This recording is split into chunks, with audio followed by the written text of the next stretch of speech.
Good morning, one and all. So nice to have you here at TPC Southwind. I always love coming here every year. It was a great night last night. Joe Theismann honored with the incredible Distinguished Citizen Award. So many great folks have achieved that honor, and he got it last night, added to the list. He was really, I think, genuinely appreciative. He's had a lot of honors in his life, but I think this actually ranked up there with him. And we're going to ask him just that when he joins us today at 10:25. We'll talk a little golf. The Robert McIntyre, a winner. The Scotsman won the Canadian Open yesterday. And Ted Butler will talk a little bit about that. If you looked, I just had a good friend of mine text me about the leaderboard of the U.S. Women's Open, which, to be honest, like everybody now knows about Nelly Korda, right? She's the star. I happen to like the Canadian Brooks Henderson quite a bit. I think she's a really terrific player. You got Lexi Thompson, who's not going to retire at the end of the year. She is obviously a pretty big name. But the leaderboard this time, and this person's take on it was nobody was watching at all, because it was a bunch of names that nobody knows. Well, I will say this. Yuka Sasso, who is originally from the Philippines. One of her parents, however, is from Japan, and she has represented the Philippines in the Olympics and Japan. She's only 22 years old. But if you look at the leaderboard, it is two Japanese, Sasso and Shibuno, then McDonald, then Lee, who it sounds like an Asian name, but she's an American. And there's not any names that you would go, oh, wow, I know her. Although, Yuka Sasso has only 2 wins on the LPGA Tour. They are both U.S. Women's Opens. We'll just talk a little bit about that. I'll say this much. I would love to play, and I've always called the spot in Pennsylvania where the country club is and named after. I always thought it was Lancaster, Pennsylvania, but they were calling it Lancaster. I think Ted Butler's from the north. I'm sure he is. I'm going to ask him what the exact pronunciation of that would be. We got medals. We'll give you that in a minute. How about the Showboats finishing with a win, a W for the Memphis Showboats? So they end up 2-8. And I meant to ask Eli Savoy about this. But so yesterday you had 2 one-win teams vying in their last game to win a second game. The Showboats win the game, 19-12, I believe it was. They win by a touchdown. But they secured the first round in the UFL draft for next year. How did I guess, so nobody was tanking or anything.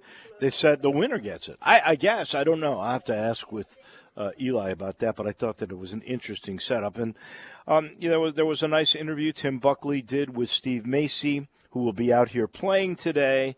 And Steve was asked about next year. Now, let's be honest with you. Steve is a marketing guy. Steve has a job with this team. Steve is going to present the picture that he has to present as an employee of that team and of that league, which is the boats are going to be here next year. But he makes some really good arguments.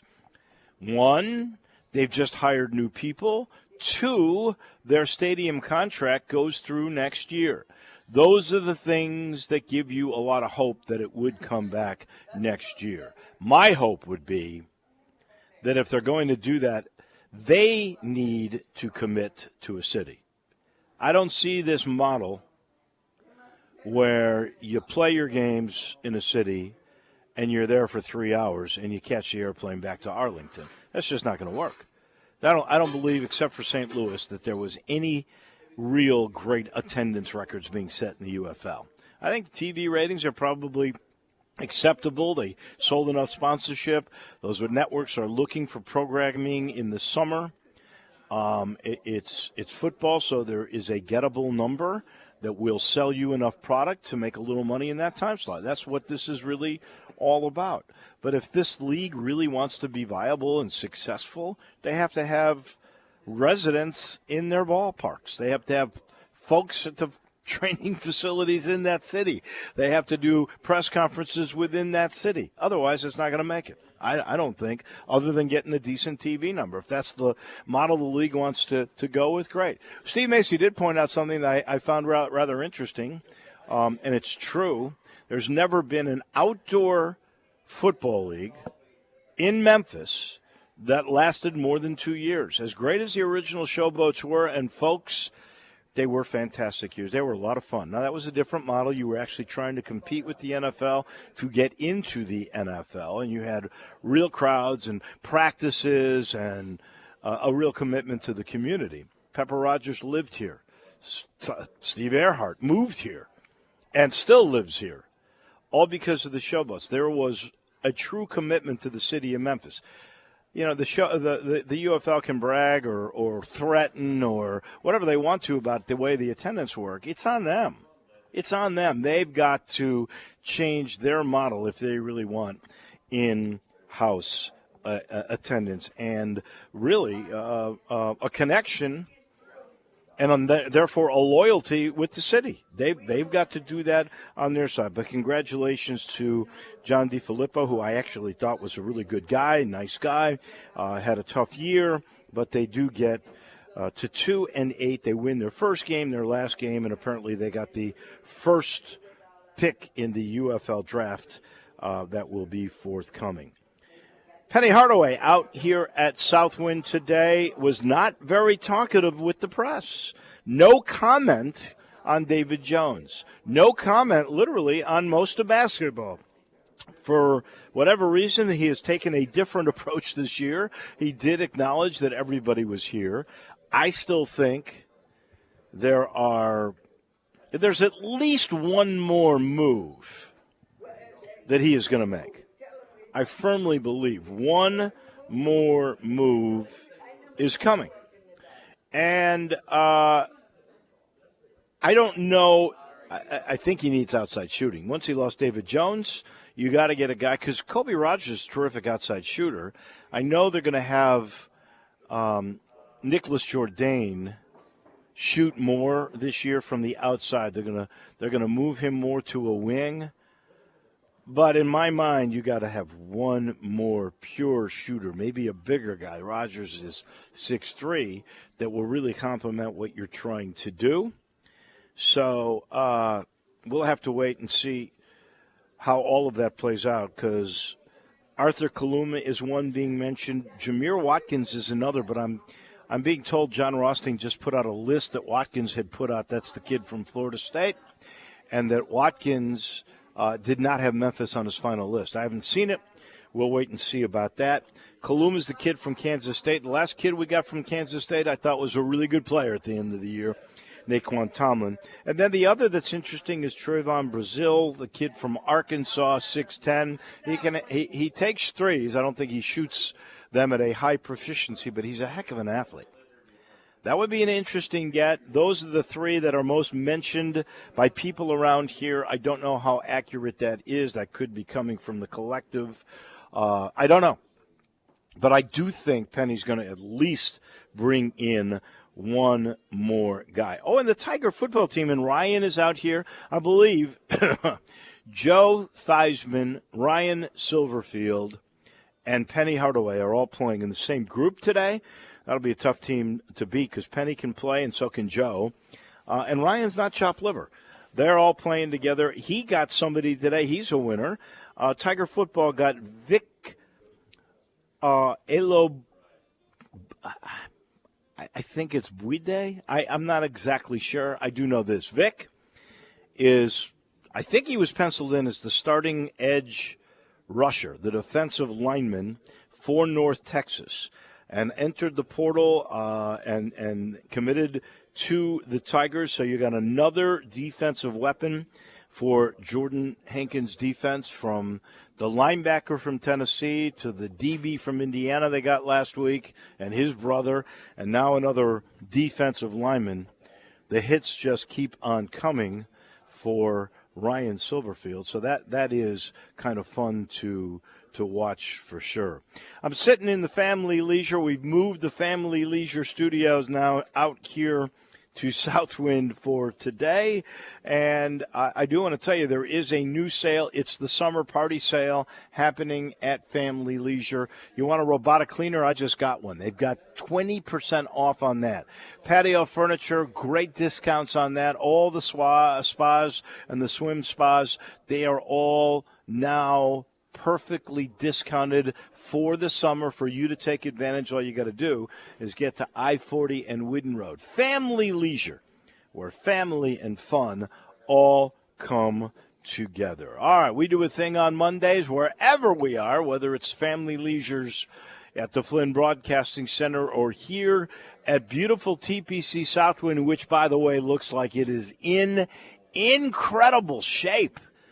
And yeah, this is really kind of like one of your last shots to come out here and play, because soon they really kind of limit the amount of play, so they have this thing in incredible condition for the PGA players, who, of course, will be here in August for the first round of the FedEx Cup playoffs.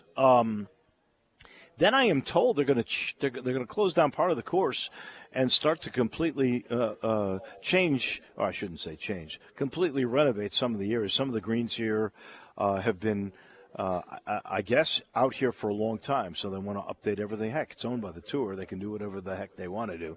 So I believe that's going to happen afterwards. I know we'll talk more about that as time goes on. But on Mondays, before I get to the medals, got to thank the folks from the Italian Fest. Had such a great time Friday. First time I ever had the opportunity to be a judge. It was anything Italian. I had an incredible appetizer that was done by one tent, and then I had gelato, homemade gelato from another tent. Both of the tents that I got to judge, or the teams that I got to judge, fantastic. And even though there was a threat of rain, it was a great crowd out at Marquette Park. It was a great fundraiser for Holy Rosary. So thank you for inviting me out there, Italian Fest. And I hadn't been there in a few years. I had forgotten how much fun that really is. All right. Without any further ado, let's get to Precious Metals. I start, then my man Zach Boyd back at the Flynn Broadcasting Center will weigh in. So I've got 2 bronze, 2 silver, 1 gold. My bronze goes to Robert McIntyre, the lefty from Scotland, won his first PGA Tour event, although he'd won 2 events on the DP Tour, the European Tour. This is his first win on the PGA Tour. He had his dad on his bag. This is a great story. I'm not exactly, I guess he had some bad luck with guys. And so at the last second, his dad, Dougie, who they live on a golf course in Scotland, came. He was on the bag. And that steadied him, because he got really annoyed with, I believe it was a CBS drone, and he was threatening to have the guy removed, and finally they just laid off of him a little bit, but he really did get out of sorts. But he holds on. He wins the Canadian Open, and it's his 45th start on the PGA Tour. Did not expect to win at all, especially with his usual caddy not there, and Dad filled in, and that gave Robert enough absolute confidence, and I'm going to tell you, this kid can putt. Man, can he putt. He wins the RBC Canadian Open. Congratulations to Robert McIntyre. Ted Butler will talk a little bit about that at the end of this show. DeAndre Williams, the former Tiger, gets a bronze. He was a key leader on the team that won the T1 League title in Taiwan. They're called like the Beer Leonards. I mean, is that really beer? I don't know. But it's a good name, And it's a good thing for DeAndre Williams, who's now played in the Philippines and Taiwan. You got to wonder if he's going to go to some EuroLeague team that'll pay him pretty good money. Because he's only, 27? Something like that. He's got a long career still ahead of him. He could make pretty good money in Europe, I think. And I'm pulling for him, and he's got a championship pedigree. We mentioned a little earlier, my first silver medal to Yuko Sasso, 22-year-old Japanese young lady who's also a Filipino. She was from the Philippines. The first time she won the U.S. Open, they said she was from the Philippines. She played for the Philippines international team, some competition, played in the Olympics for Japan. Her mother is Japanese, so she's got dual citizenship. Now she says she's from Japan, so she wins her second U.S. Open as a Japanese player. One is a Filipino, one is a Japanese player. Congratulations to her. It's her second PGA Tour win, LPGA Tour win, both times at the U.S. Women's Open. And interesting, this is a payday.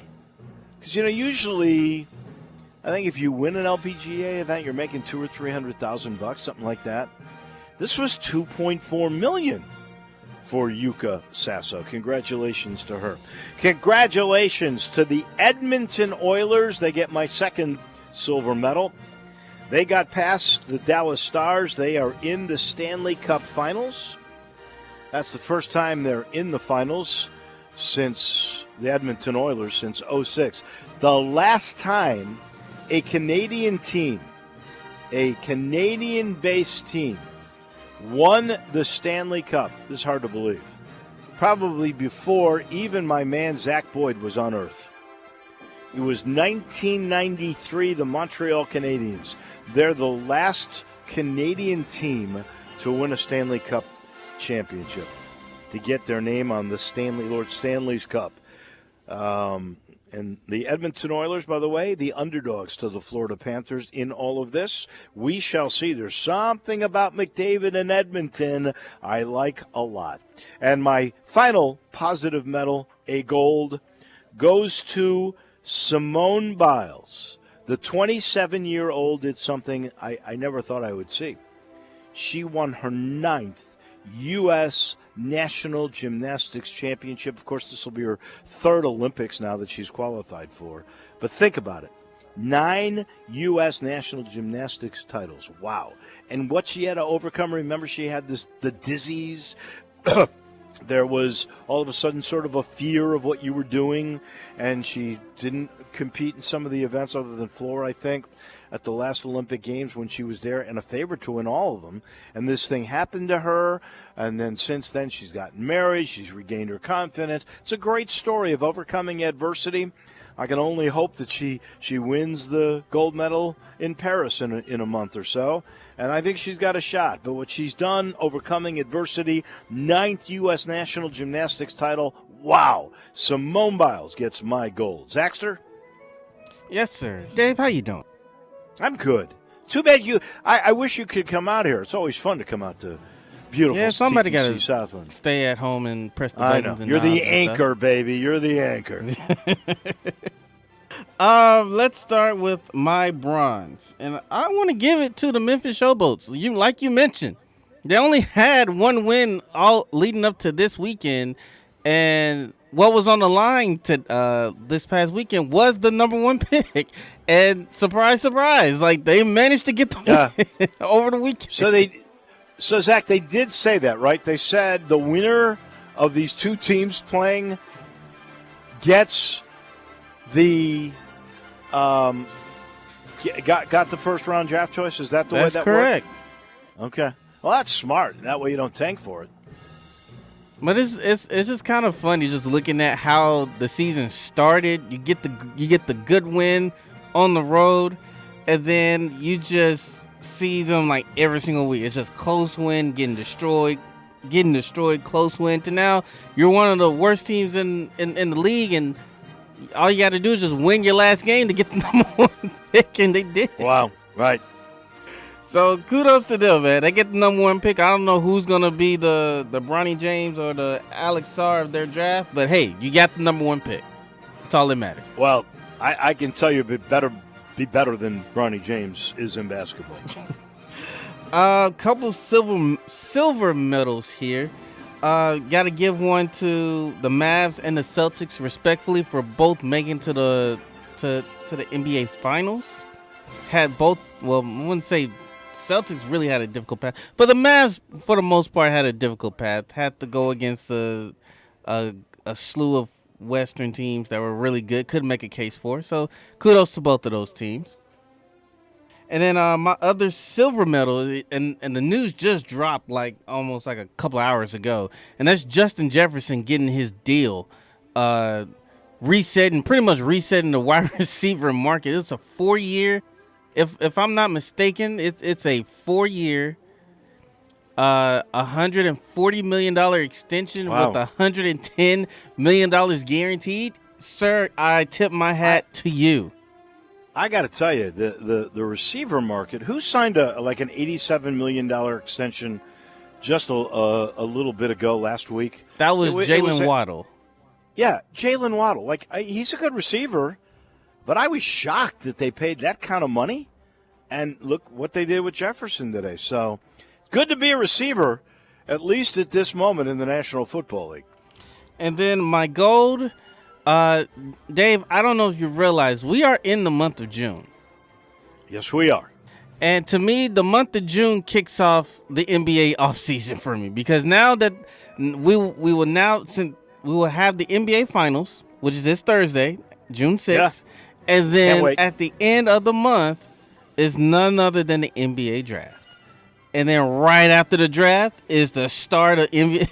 It's the start of free agency. So we're right in the middle thick of the NBA offseason here in the month of June. So I'm really excited to see what type of rumors, who wants to play a game of chicken with each other on information. But it's going to get really exciting towards the end of the month. Wow, and then don't forget, you got Summer League right after that, right? Oh yeah. Hits just keep on coming. That's where we all speculate on a first or second year guy that comes in, plays 2 games in Vegas, and we say, there's the next superstar. And only once or twice has that ever really worked out. Can I throw this in as well? The Olympics is happening this summer, so I am expecting some NBA news to break during the Olympics. I think that would be hilarious, in my opinion, to have LeBron breaking some news all the way out from Paris. That would be funny to me. Yeah, I'm with you. All right, I have 2 rusts. One, with a smile on my face, I've got to give to Fluff Cowan. Now, you remember Fluff was Jim Furyk's caddy for many, many years. He was at the Canadian Open, and he was caddying for C.T. Pan. I don't know if you watched yesterday. It was very wet on a very hilly Hamilton, Ontario golf course. He slipped and he fell and couldn't continue. So a fan helped Fluff up, grabbed his caddy bib, and this fan actually caddied for C.T. Pan for a hole or 2 before they finally got some pro from maybe a guy that had been cut to come on over and continue the round. Pretty darn amazing. Fluff's okay. He's got to be in his to late 70s, Fluff Cowan. So, but pretty interesting story. He gets a rust for not being able to finish the round. And then on a serious rough, I've got to give a rust to the WNBA. I got to give it. I'm just going to go to the top. I'm going to give it to their commissioner, who I think is a pretty smart person, but I don't understand what she is doing. First off, if she's involved in scheduling, and she should be involved in everything, why would you schedule 11 games in 20 days for your franchise that is going to be your cash cow? Why? And why would you schedule all these games against the better teams in the league? Why wouldn't you start the Indianapolis Fever against teams that struggled a year ago? that were sort of in the same boat as Indiana, so you had a chance to win games. What have they won? 2 games? That's it. Because, in part, scheduling was just not thought out. They played two games with Connecticut. They got routed by the Liberty from New York last week. Those are the teams that have the best records in the league. They played 4 of their 11 games against the top. I think they've only played a couple of games against mediocre teams, and they've won those games. Had you started that off, we wouldn't be getting fire the coach. This team is not really good. Caitlin's overrated, which she's really not if you look at her numbers, and she's new to the league. The second thing is, why are you not protecting your cash cow? Why are you not protecting the person that everybody is coming to see? The reason, as Greg and Eli pointed out earlier today, the reason why they have a chance for a better TV deal to get paid better, they've already got charter jets thanks to the emergence of Caitlin Clark. And they're allowing all these people to take shots at her. The shot that Kennedy Carter took at her, just a shoulder check away from the play, just to retaliate, or she didn't like her. I think she claimed at some point she wouldn't talk about it. It was really funny. Somebody sort of asked her, this is Carter, about Caitlin. I'm not talking about Caitlin Clark. I would have said, had I been the reporter, okay, don't talk about her. Let's talk about you. Was that a basketball play you made? She literally just went to hit her. And there have been so many tough plays. You would think there would be some protection on the girl that you don't want hurt. It's just absurd. And this goes to the commissioner of the WNBA. Start protecting your best asset, or all the gains that you've made could slip away. I could really see that happening. Zach? I don't really have a rust, but I want to mention something that it took the MLB this long for them to hire, not fire, but come to a resolution with Angel Hernandez, It's been a minute since he's been an umpire in the MLB. I just want to mention that part. I didn't get a chance to mention it last week. 30 years, right? I mean, 30 years as an MLB umpire, I'm pretty sure. Somewhere in that neighborhood. Yeah, this is pretty good. I've seen a lot of the questionable calls that he has called over the years. I'm like, yeah, like this. Like, I can see why a lot of these players and managers are just like, yo, he's just bad at what he do. Yeah. No. Some people think he's really got an eye problem, especially on balls and strikes. Anything else? That's it for me.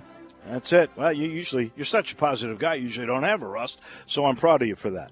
Those are our medals brought to you by Grind City Brewing, taking care of beerness in Memphis and entertainment. They got a great, fabulous entertainment venue right on the river, right where the brewery is, and it's a gorgeous modern facility, and that's where they make Poppy's Pills, the Pilsner, the India Pale Ale, the God Hopper, the Amber Lager Thaddeus. If you like Blue Moon, you'll love their Belgian-style Belga, the wheat ale. They got the Tiger Tail, that's the craft malt liquor, and the grounds. You see the downtown skyline. You see the bridges, especially the M Bridge. It's a beautiful place to go out and picnic. It's a beautiful place for a concert. Taking care of beerness and entertainment in Memphis. Grind City Brewing. We take a break. When we come back, we are scheduled to talk with Joe Theismann, the newest winner of the Distinguished Citizen Award of the AutoZone Liberty Bowl. Back in a minute at Southwind. We are real sports talk. Sports 56 WHBQ. Available on your radio dial at 560 AM and 98.5 FM, as well as around the world online at sports56whbq.com. Take us with you everywhere by downloading the Sports 56 app. And at home, just say, Alexa, play Sports 56. Wherever you are, stay tuned in to real sports talk. Sports 56 and 98.5 FM. Jenkins Floors and More invites invite you to their retail warehouse where they pass wholesale savings on to you. Jenkins Floors in Little Rock, Cleveland, Mississippi, and now open in Horn Lake at 2356 West Goodman Road. Specializing in flooring and carpeting, tile, plantation shutters, and blinds, Jenkins makes your life easy with a 2-week turnaround. Contractors, builders, or family projects, call 662-469-9350 for a free estimate. Owners Timmy and Rebecca Jenkins say hello to Sports 56 fans and look forward to your business. Moving is stressful, but Black Tie Moving can take the worry out of the process. Whether you're moving across town or across country, moving your home or your office, your personal moving concierge from Black Tie Moving will work with you to design a plan that perfectly fits your budget and needs. And they're available 24/7 to answer any questions you have. Give Black Tie Moving a call at 901-316-6196 or go to blacktiemoving.com/Memphis to get your personal, no obligation quote from the moving experts at Black Tie Moving. Something amazing is happening at work. Innovative tools are helping people do better work. That's because CDW configuration specialists are multiplying productivity with Microsoft Windows 11 Pro Surface devices. Built-in security, flexibility, and simplified management streamline tasks so your team can get more done. Microsoft and CDW make amazing happen. Learn more at cdw.com/surveys. Summer's heating up, and so are the savings at Choate's. We've got 3 incredible offers to make your season spectacular. First up, our Grill and Chill with Choate's Summer Special. Upgrade your HVAC system and choose between a free Yeti cooler or a Green Egg grill on select systems. Then power through any outage with Choate's generators. Be one of the first 50 customers to buy a generator and score a massive 75-inch TV or an iPad. Also, don't forget about our tankless water heater offer. Purchase a tankless water heater from Choate's and receive a premium toilet free. Don't wait. These offers are too good to last. Turn to the experts with Choate's and call 347-8086 or visit us online today for your free estimate. Now introducing Choate's air conditioning, heating, plumbing, and generators. Choate's, let our family serve your family. Syntec Premium Full Synthetic Motor Oil is formulated for today's engines. Available only at O'Reilly Auto Parts. O'Reilly Auto Parts. Ole Miss Rebel Yell is back. The Rebel Yell Hotline Radio Show is back on WHBQ Sports 56 and 98.5 FM. Every Monday night at 6, hear the latest news on your Ole Miss Rebels with Yancey Porter with 24/7 Sports, former Ole Miss defensive tackle Mike Fitzsimmons, Gordon Ford covering SEC Sports Call, and former Ole Miss baseball announcer Gary Darby. From kickoff to free throw to extra innings, your Ole Miss Sports on the Rebel Yell Hotline Show. Right here Monday night at 6 on Sports 56, 560 AM and 98.5 FM. Your Mid-South Sports Station.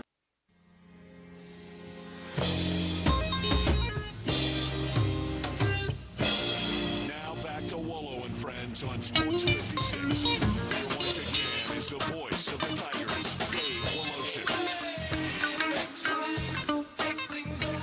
Welcome back here at TPC Southwind. Got to thank Harold Graders running around. Joe Theismann is moments away from joining us. Joe, brought to you by the Eflin Insurance Team. That Matt and his group, guys like Andrew and Grant and Heath, they collaborate. They are a team. And the way they do it is they get to know you. They want to understand what's important to you, what to protect, and how they can best do that. They're going to get to know all about you and your family and the best way to protect your home, your car, your future with life insurance, and what your budget is. And once they know that, they protect you. Same with small to mid-sized businesses. If that's what you've got, that's what they specialize. They get to know you, your product, your employees, forecast your business down just a little bit, and then what's your budget? And they find the perfect commercial insurance to protect your company. All you got to do is call 901-386-4777. That spells GUR because they're huge Tiger supporters. Get protected the collaborative way. Get protected with the Eflin Insurance Team. Always an honor to talk to my buddy, the great Joe Theismann. Let's start with your golf game. You're out there. How you doing? How you playing? We're 5 under. I'm playing with the guys from Pennzoil. Oh, you're not playing with Penny and No, Silverfield? not playing with those guys. No, we're competing. We couldn't be on the same team. We'd probably try and beat each other with a stick. Yeah. But well, anyway, no, I'm playing with the Pennzoil guys. They're absolutely great. Brian, Sean, and Jay, and we're 5 under now. So we're rolling along a little bit. Green's good? Okay, greens are fabulous. The course is in magnificent shape. It's as fine a course that I've seen, and the shape that this place is in is unbelievable. The greens are rolling true. It really, really is a special day. All right, I'm going to put you on the spot a little bit here. You're a Memphian for 30 years. Which is your favorite Memphis golf course? Now, you should say Miramichi. Well, I got family owned in Miramichi. You got a family so there, buddy. Yeah, it's a little different there. I'm a member at Ridgeway. I was a member here. I was a member at Germantown. I still lament, so was I. I lament that one. That's, now there's going to be a huge development, so we'll be hitting around houses out there. Have you seen it, by the way? If you drive down. Oh, yeah, I go out that way. Oh, my God, it's one huge open field with a big hill. I don't know what the heck right that is. now, yeah, and then there's you start to see the roads being laid out and stuff. Hate it. But there's so many great golf courses in this area. It's hard to pick one.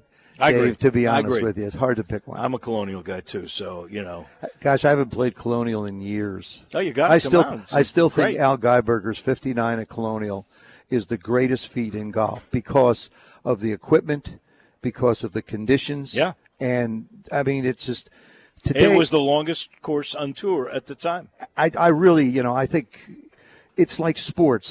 Everybody talks about in 59 and 58s, they're incredible by people, but. The conditions, the weather conditions, the desert and everything else. It's like the world of football. People say, who's the greatest? I think that what you have to do, because the game has changed. When I got in the league in 74, there were 14 games. Then we went to 16 games. Now they're at 17 games. 1,000-yard rushers used to be at a premium. Oh, yeah. Now to be a 1,000-yard rusher, I think you need 62 yards a game, which isn't a whole lot. Let's put it that way. Well, but they don't use the running back anymore. Not a lot. I mean, they haven't gotten the respect that they need. But if you don't have one, you're in trouble. I agree. I think that we ought to take a look at records and break them down into 20-year segments. Like, for example, let's take now from 24, say, to 2000, 2000 to 80, 80 to 60, 60 to 40. Who were the greats in that era? Because that's the way the game was. It's like, you look at Wilt Chamberlain and all the guys before him, Bill Russell. You didn't have 3-point shots. No. Now, when you talk about scoring records, and it's great that the game has evolved, it makes it. I think it makes it easier for guys to score a lot of points because you're shooting threes. It's like in baseball, which, by the way, I know is going to go to electronic balls and strikes here probably shortly. Which will make the home plate umpire a unique situation to be in because you're going to have to just, throw umpires out of games or throw coaches out of games. Right. And then you're going to have to decide if somebody's safe or not at home. And that's the evolution that we've gone through.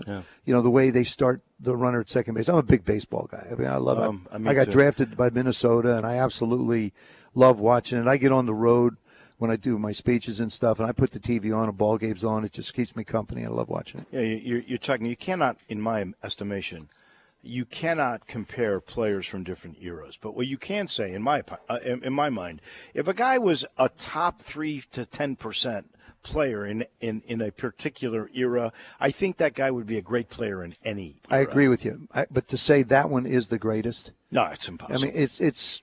There have been some unbelievable players. Yeah, I mean, our game, it's exciting for the generations that come up because you always have that exceptional individual as well. You were given the honor, and I think it is, of the Distinguished Citizen Award. Yes. Now, I must confess, you are a public speaker. At one time, not only a television analyst, a highest paid performer at ESPN. I remember those days. But last night, you couldn't fake the appreciation the genuineness that you felt about receiving that award. Oh, gosh, yeah. I mean, I don't know how anybody could fake something like that. Yeah. I mean, it's first of all, St. Jude is the benefactor of everybody last night, and of course, everything that the AutoZone Liberty Bowl does. And I said it last night, and I believe it 100% is that miracles are performed there. And one of the things I didn't get a chance to talk a little bit about to people is if so many people's lives have been touched by cancer. In children just warm anybody's heart. When you see somebody with a child, or you get a little smile from a child, if you don't feel good, there's something wrong.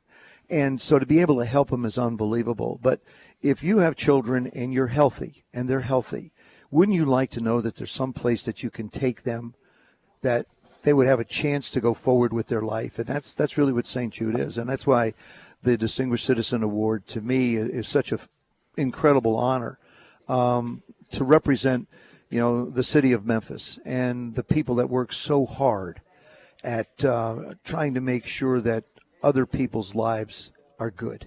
And you've done that for 30 years beautifully. All right, last thing, because I know you got to finish your round. But I had heard this before until your discussion with Harold Grader absolutely acknowledged it. But I would like for you to tell the story. I heard that your real name was Thiesman. Yeah. And that it was changed to Theismann for marketing. I never really believed that, but it's true. It was sort of the first time that anybody had chosen to decide to market someone in that regard. I was beginning of my senior year at the University of Notre Dame. Had a really good junior year. Sports information director Roger Valdesari called me in the office. He says, "How do you pronounce your last name?" I said, "It's Thiesman." He said, "No, it's pronounced Theismann." I said, "No, it's not. It's pronounced Thiesman." He said, "No, Joe, your last name is pronounced Theismann." I said, "Give me the phone." Call my dad back home. I get my dad on the phone. I said, "Dad, I got a question for you." He said, "What's that, Joey?" I said, "How do you pronounce our last name?" And there's like this pause. And he comes on and he says, "Are you all right? You're a senior in college. You don't know how to pronounce your last name. What's going on?" I said, "I'll explain it later. Just how do you pronounce it?" He said, "Thiesman." Hung the phone up, turned to Roger. I said, "Raj, my last name is Thiesman." He said, "Joe, there's a trophy out there called the Heisman Trophy. It goes the best college football player in the country. We think you have a chance to win that trophy, but we're not just going to count on your athletic ability. Heck no. We're not even going to count on the reputation of the University of Notre Dame, but we think by just simply changing the pronunciation of your last name from Thiesman to Theismann to rhyme with Heisman, we can get you that trophy." And so I finished second to Jim Plunkett. Archie, my good buddy Archie Manning, finished third. But it was the first time anybody had really tried to market the Heisman Trophy. And since that time, Joey Harrington, I think when he was out west, they had like a giant 13-story building, and they had the posters and everything on it. And it was great to be, and I tell people all the time, it was great to be considered. But the truth of the matter is, I never like finishing second. No matter what I do. But I'm not a good two. The three quarterbacks had the race for that. Well, look at their NFL careers. Well, if you look at that year of the quarterback, the year of 1971, you had Dennis Dummett at UCLA. Chuck Hickson was at SMU. Archie was at Mississippi. Jim was at Stanford. I was at Notre Dame. Dan Pastorini was at Santa Clara. Great player. We had it was a pretty, everybody talks about that 83 class. Yeah, right. What a terrific. I guess memories are too short to remember, but the 71 class was pretty good too. Pretty good. Last thing, because Harold reminds me, and you didn't talk about this last night at your wonderful speech, but I have a connection to this because my family was season ticket holders of the Chicago Bears in the 50s at Wrigley Field. Right. You had an opportunity. You talked Joe Gibbs into giving you against my mighty Bears, not as a quarterback, but as a punter. Correct. Tell us that story. How did that happen? We're playing the Bears, third game of the season, 1985. We have a 10-point lead on them. Our kicker was also our punter, a guy by the name of Jeff Hayes. Jeff kicks off to Willie Galt. Willie runs it in for a touchdown. Jeff tears his thigh muscle. We don't have a punter. Coach Gibbs is, we're going back on the field. And Coach said, "Geez, what am I going to do?" I said, "I can punt." He said, "You can what?" I said, "I can punt. How hard can it be? I'll drop the ball, bang, gone, no problem." He says, "Fine, next time we punt, you punt." I go running on the field. I'm thinking I'm no longer Joe Theismann quarterback. I'm Joe Theismann punter. Danny White did it in Dallas. I can do it here. We get the ball on the 13-yard line, running play, second down and 8 from the 15. I'm thinking I'm the punter, throwing incomplete pass on second down. I'm still the punter, throwing incomplete pass on third down. Finally, offense runs off the field. The punting team runs on, and all the guys are going, "Hey, Joe, kick it right, kick it right." I go, "Man, just get it back here, no problem." Ball's on the 15-yard line. I'm on the goal line, looking up, going, "Mom, look at me. I'm a punter in the National Football League. How great is this?" Because I punted in high school. I punted a little bit in college, and I wasn't very good there either. So the ball hits my hand, and have you ever had your world go into slow motion? The instant that ball touched my hand, the roar of the crowd was like this, and the guys wanted me to kick it right, and so in my mind's going, kick the ball right. I dropped the ball, raised my foot, pow, went flying off my foot, hung in the air, it seemed like forever, went 16 yards. I'm back 15. There was a time, I still believe I'm the worst punter in the history of football. I had a 1 yard average. That was my 1 yard average. Sean Landetta from the same spot, not too many years after that, played for the Giants. He claimed to have hit a ball and kicked it -6. I contend he never touched it. And if he didn't touch it, it didn't count as the worst kick. You hold the record. So I hold the record. I am the worst punter in the history of professional football. Love it. That's a true Go story. finish your round. Dave, thanks, buddy. Play well. Thank you. Great. Always great. Thanks for seeing everything you do. Oh, Support. You betcha. My pleasure. That is Joe Theismann, the one and only the great Joe, and he now holds the distinction of the Distinguished Citizen Award winner. We got to take a break. When we come back, golf with Ted Butler live from TPC Southwind. Add a little fun to your lunch break. Join Johnny Radio for Sports 56 Happy Hour from 11 to 1 every weekday on Sports 56 and 98.5 FM. Wash your house, wash your office building? Impossible! Not call Wilson's Pro Wash. Your house, fence, driveway, warehouse, store, hotel, even cars and trucks can all be squeaky clean and beautiful after pressure washing by Wilson's Pro Wash. Wilson's specializes in cleaning all hard surfaces, concrete, stone, brick, and mortar, even wood and vinyl siding. Then Wilson's can seal their surfaces so they stay looking brand new. Call Wilson's Pro Wash, 901-524-6799, or online at wilsonsprowash.com. Small business owners, we know finishing your to-do list can feel like rowing upstream. When it's a river, a whitewater river, and the only paddles you have are pool noodles. Then when a new to-do pops up, you're like, nope, I'm already rowing upstream with these pool noodle paddles. At Progressive, we don't want to make your day any harder. That's why we make it easy to get personalized discounts with the commercial auto insurance quote online. So your to-do list is smooth sailing. See if you can save on commercial auto insurance in as little as 7 minutes at ProgressiveCommercial.com. Progressive Casualty Insurance Company and affiliates. Coverages and discounts not available in all states and subject to policy terms and underwriting. Nestled in the heart of East Memphis, located corner of Park and Cherry, is a beautiful residential neighborhood. I'm here at Town Village Audubon Park interviewing a new resident, Carolyn. Share with us why you chose Town Village. Well, if your parents or special friends need to make that big move, let me share with you my experience. It was tough for me to leave home, but then I discovered Town Village. I would like to highly recommend Town Village to you and your loved ones. After looking at all the amenities and meeting all the people and staff, I was hooked. From restaurant, bistro, 3 meals per day, housekeeping, transportation, security, health care, physical therapy, exercise room, and even a heated pool and spa. Come see us and make your new home at Town Village. Visit us and call Daniel at Town Village Audubon Park at 901-374-7342. There's no place like home, Town Village. Now back to Wolo and Friends on Sports 56. Here once again is the voice of the Tigers, Dave Woloshin. All we hear is Radio Papa. Welcome back. The AutoZone Liberty Bowl Golf Tournament out here at TPC Southwind. Oh, it's fun to talk to Joe Theismann on a myriad of topics.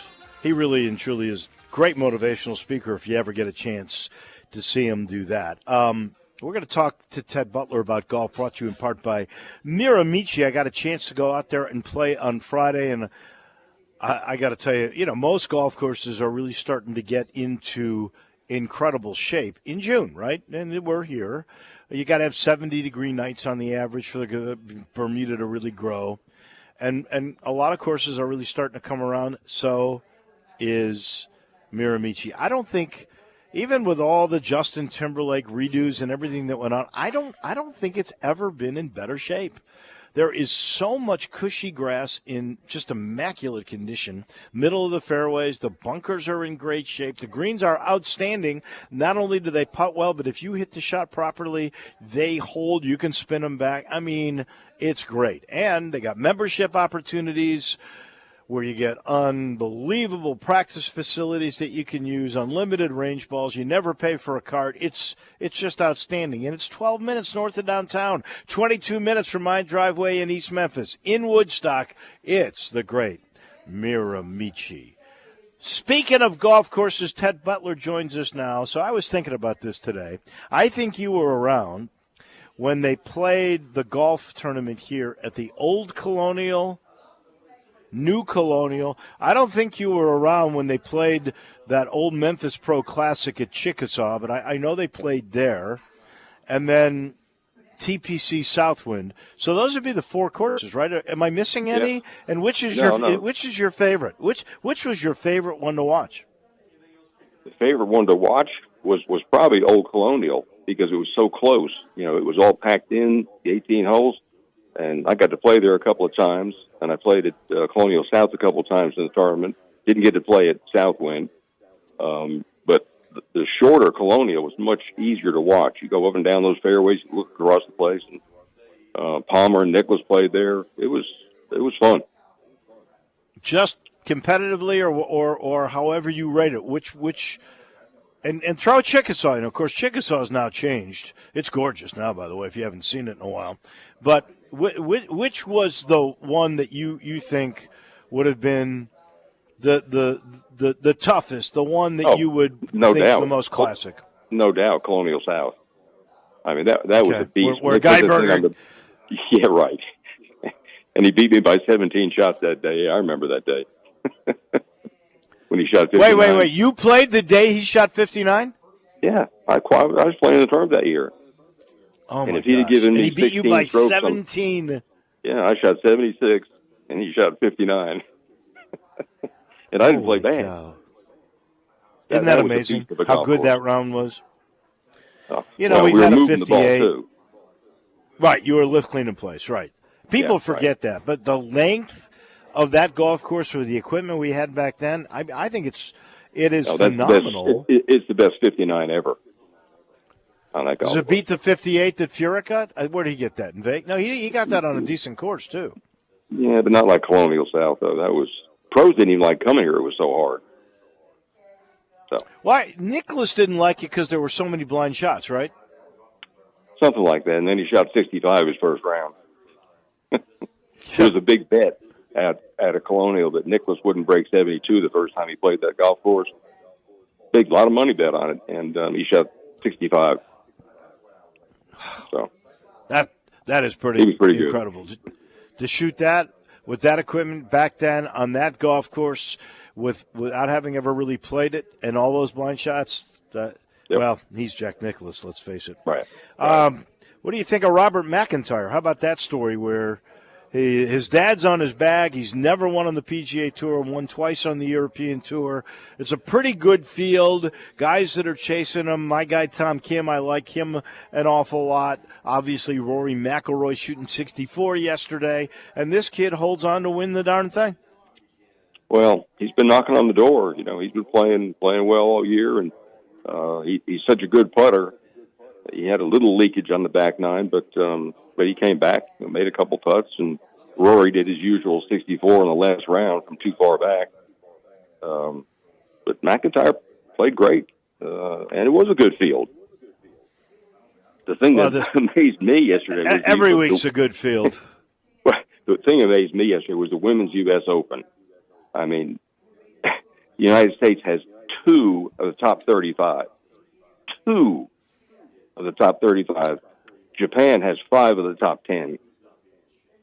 I mean, what does that tell you? Let's talk about that, okay? And I don't think it's great for the sport. Obviously, Sasso, the Japanese Filipino, is a great player. She's won 2 U.S. Women's Opens now, okay?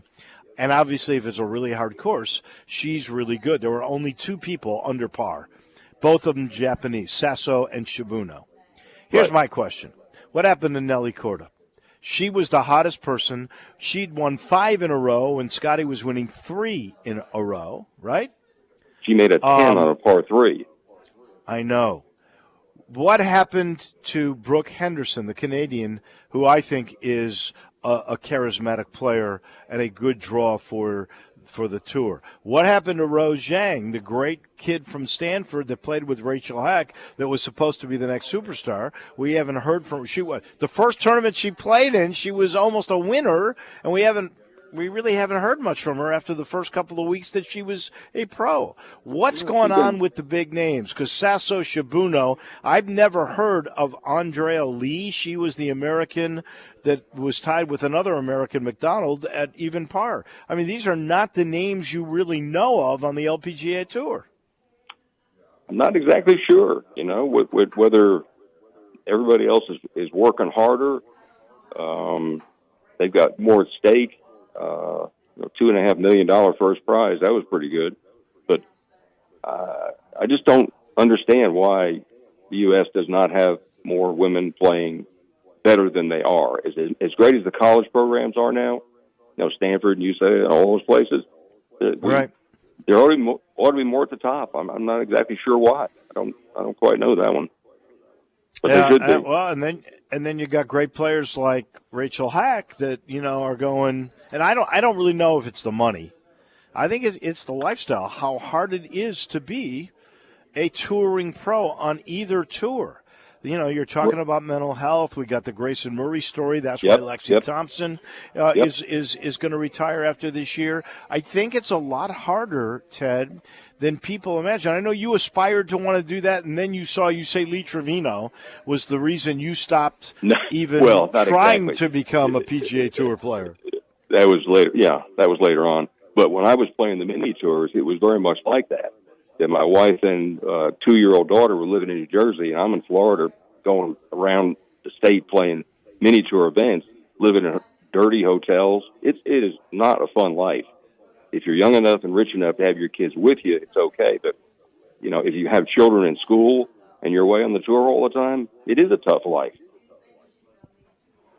I don't know what the answer is, but, $2.5 million, you're right. I was shocked at the amount of the prize purse. I'm just sad for the game of golf, for the women in particular, because normally what do they win, $200,000 or $300,000 for a W on the tour?